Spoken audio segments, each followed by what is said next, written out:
Today we're talking about how to make a water orb using the brand new Orb plugin from videocopilot.net. Hi guys, Matt here for Boy Meets Film. So Andrew Kramer over at videocopilot.net just released a brand new plugin, the Orb plugin, and it is absolutely amazing. And the most amazing part about it, it is free. You can create planets with it, and that's what he uses as a tutorial to create the planet Earth with atmospheres and everything. But I thought, well, if it can create orbs, it must be able to easily do other kinds of orbs too. So today we're going to talk about how to use that brand new plugin to create a water orb or any other kind of orb that you would like to make. So let's jump into After Effects. All right, guys, so here we are in After Effects. And this is really simple. There's a few steps that are involved with it, but overall it's pretty simple. Andrew Kramer over at videocopilot.net has done an amazing job at making sure that this is easy to use. So first of all, what you're going to do, you're going to take and create a new layer. It's a new solid. Make sure it's the same size as your composition. Color doesn't matter, and hit OK. You're going to go over here, type in Orb in your effects panel, and you're going to take VC Orb and drag it right onto that layer. So that's as simple as it gets as far as making the orb. So now you've got a perfectly round orb. It's movable. You can scale it. You can actually move it in 3D because it's a 3D layer. You can rotate it, which you're not seeing it right now, but you can rotate it on its X, Y, and Z axis. But you're not seeing anything because there's nothing on it right now. So now the next part is the crucial part to make it into a water orb or whatever kind of orb you're trying to make.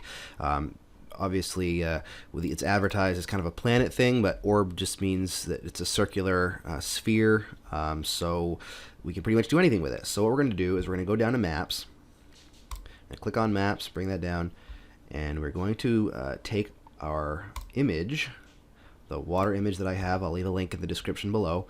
It's just a free image. You can find other stock images if you want. You're going to drag it down onto your composition. Go ahead and hide that layer.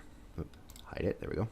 And next what we're going to do is we're going to go to click on the solid, and we're actually going to rename that really quick as water. Oops.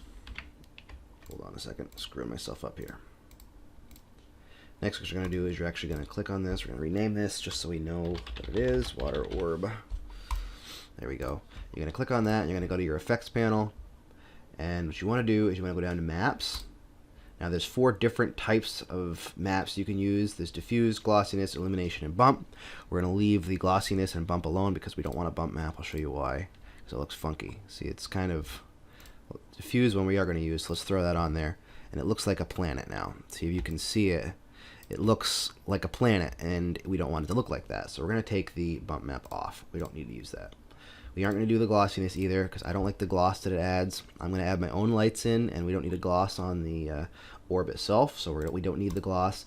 We are going to add in the illumination map, just like that. You won't see a difference right now, but alright, so there we go. That's the beginning of our water orb. It looks kind of like a planet now because it's just circular and it's a whole bunch of water, but we're going to make some changes to make it look a little bit better. Alright, so there's a few settings we're going to change. In the material options, you're going to change the diffusion. It lightens up the orb itself. I got about 1.65, 1.7 or something I think I used for this one, so we're going to leave it right about there. And we're going to do the illumination, illuminate that a little bit so we can illuminate the whole orb, just kind of match the brightness of it. We don't want shadows on there. When you have a planet, you want shadows. We'll create our own shadows when we add a light. So we're just going to kind of illuminate it so it's about the same, which looks pretty good. Got some good illumination on that. And now we're going to change a couple more settings. Now we're going to change the ambient lighting. I'm going to bring that up to 6 point. Now this is going to look crappy right now. About 6.5 is what I had it at. And the opacity, I'm going to bring it down a little bit. The reason is because you want it translucent. You don't want it to be completely opaque because water is see-through, and obviously a regular orb isn't, so you're going to bring it down somewhere like around 60 or 65 for opacity. And you can't really tell the opacity right now because we can just have black behind it and it's no background. But if I turn this on, you can kind of see through that into the background, and it looks just like an orb of water, which is awesome. Alrighty. But most of the time, water is not like in a solid form. It's not round like this. So we're going to make some changes to make sure that it actually is more liquid looking. In order to make it a little more liquid and make it look a little bit better and more like water, we're going to, and there's no animation to it right now. You can see it's just an orb. We're going to actually take and we're going to add the turbulent displace effect, distort effect, and that's already going to kind of look a little bit more like water. And what we're going to do is we're going to bring these settings way down because we don't want it to be this much distortion, because if we take the evolution and we bring that up, you're going to see it looks like a whole bunch of jelly jiggling all around there. So we're going to bring these settings down. So the changes we're going to make are this. We're actually going to take and we're going to bring this, instead of being turbulent, we're going to do bulge, because it creates a totally different effect and it kind of like bulges around, moves a little bit more liquidly like water. But if you can see, that looks awful still. So let's reset it. Oops, reset. We're going to bring that to bulge. And what we're going to do is bring the amount from 50 down to about 10. And what that does is it just gives that just enough liquid movement so that it doesn't look like a sphere, and it just kind of moves around. So you can kind of see the movement moving all around, and it allows it to be more liquid and less of a sphere. We're also going to bring the complexity up to 4.3. Add some more complexity to the movement. So see, now it looks like there's water. It's a lot more like water now than it was before, just kind of moving all around. And what you can actually do is, if you don't like the look of this side of the layer, you can rotate it if you want to, or you can change some of the settings in here under the UV. Just kind of changes the way that it looks. You can move some stuff around there. You can offset it that way. I mean, there's a whole bunch of different things you can do to offset. You can even change it to a box if you like that look better. It's gonna, see, it looks kind of funky. There's a whole bunch of different things you can do, but I like spherical, and I think I like the light catching in the sphere there that the map had on it. So what we're gonna do in order to animate this is we're just gonna take and we're gonna add a keyframe here under the evolution, and you're gonna go ahead as far as your need is, whether it's 10 seconds or whatever, and just kind of eye it. So it's at 6. I've got it at 6 right now, so let's just go a whole bunch up and we'll see how that looks. We don't want it to be like jiggling like crazy, but see, something like that looks kind of fluid and nice. It's only about half speed or less than half speed, so let's try that.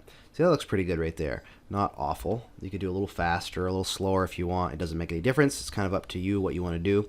Now to me, this still looks blue, really blue, and I don't necessarily like that. It looks cool and stylized if you're going to need that, but water to me tends to be a lot less colored, especially if it's not depending on the grade that you're going for. So what I did is I just brought in Lumetri color on it, and I just took the contrast, I went to basic correction, or the saturation rather. I took the saturation way down. And you can take it all the way off, and it just kind of looks really, or you can add a little bit of blue to it, which is what I did.